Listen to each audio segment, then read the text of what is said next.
Hello.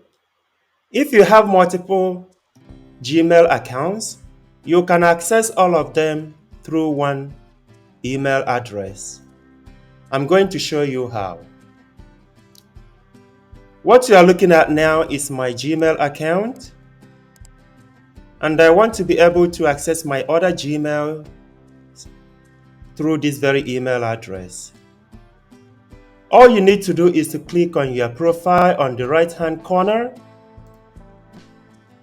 Here you can see multiple emails that I have that I added here.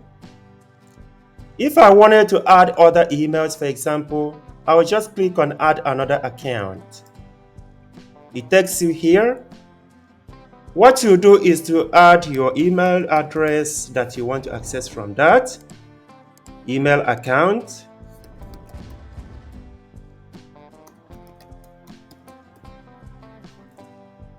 You click next. Because this is just email I just made up now, it won't proceed.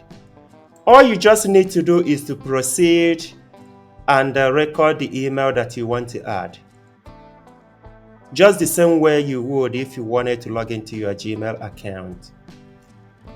After you have added the second or multiple emails, you come back to your main email.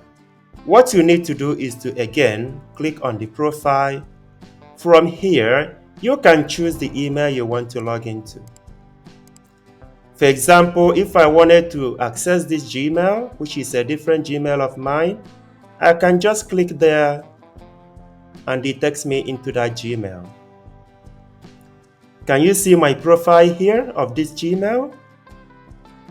Let me go to the other one. Can you see the profile? So this is how you can easily access your several Gmail accounts through one Gmail address. I hope this has been helpful. If so, please can I ask you to subscribe to my channel, like and share. Thank you.